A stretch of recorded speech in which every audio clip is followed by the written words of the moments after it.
അതേസമയം ആഗോള അയ്യപ്പ സംഗമത്തിൽ വിമർശനവുമായി പന്തളം കൊട്ടാരം നിർവാഹക സംഘം. സാധാരണ ഭക്തർക്ക് എന്തു ഗുണം എന്ന് പന്തളം കൊട്ടാരം പ്രതിനിധി ചോദിച്ചു.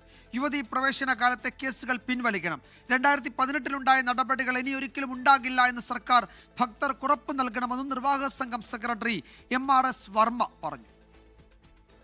ഈ ആഗോള സംഗമം പമ്പയിൽ വെച്ച് നടത്തുമ്പോൾ അതുകൊണ്ട് ഭക്തജന സമൂഹത്തിന് എന്ത് ഗുണമാണ് ഉണ്ടാവുന്നത് എന്നുള്ളത് ഭക്തജനങ്ങളെ ബോധ്യപ്പെടുത്തുവാൻ സർക്കാരും ദേവസ്വം ബോർഡും തയ്യാറാകണം.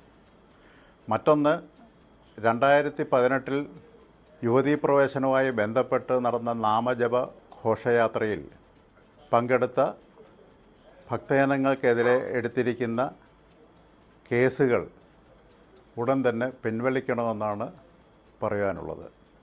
പന്തളത്ത് കൊട്ടാരത്തിന് ഇക്കാര്യത്തിൽ വേറെ രാഷ്ട്രീയമായ മറ്റൊന്നും തന്നെ ഇല്ല. AV ജയശങ്കർ പത്തനംതിട്ടയിൽ നിന്ന് വിവരങ്ങൾ നൽകും. ജയശങ്കർ, എന്താണ് ഇക്കാര്യത്തിൽ പന്തളം കൊട്ടാരത്തിന്റെ നിലപാട്?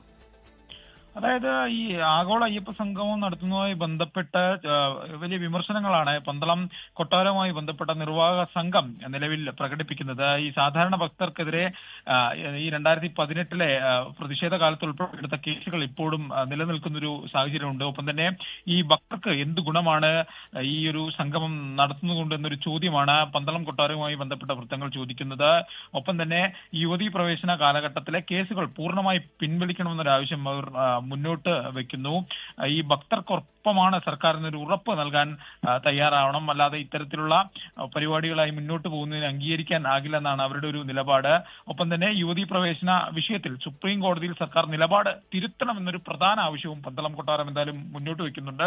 ഒപ്പം തന്നെ അവർ പറഞ്ഞു വെക്കുന്നത് രാഷ്ട്രീയമായിട്ടല്ല ഈ കാര്യങ്ങൾ അവതരിപ്പിക്കുന്നത്, ആചാര സംരക്ഷണത്തിന് വേണ്ടിയാണ് നിലകൊള്ളുന്നൊരു നിലപാടും ഈ നിർവാഹക സംഘം സെക്രട്ടറി MRS വർമ്മ എന്തായാലും വ്യക്തമാക്കുന്നുണ്ട്. രാഷ്ട്രീയം ഇതിനില്ല, ആചാരം തന്നെയാണ് ഈ ഇത്തരത്തിലുള്ള ഒരു പ്രസ്താവനയിലേക്കും നിലപാടിലേക്കും എത്തുന്നതെന്നാണ് പന്തളം കൊട്ടാരവുമായി ബന്ധപ്പെട്ട വൃത്തങ്ങൾ നിലവിൽ സൂചിപ്പിക്കുന്നത്. പക്ഷേ സർക്കാരിന്റെ ആഗോള അയ്യപ്പ സംഘവുമായി ബന്ധപ്പെട്ട് ഈ യോഗക്ഷേമ സഭയ്ക്ക് പിന്നാലെ ഒക്കെ തന്നെ വലിയ വിമർശനമാണ് പന്തളം കൊട്ടാരം.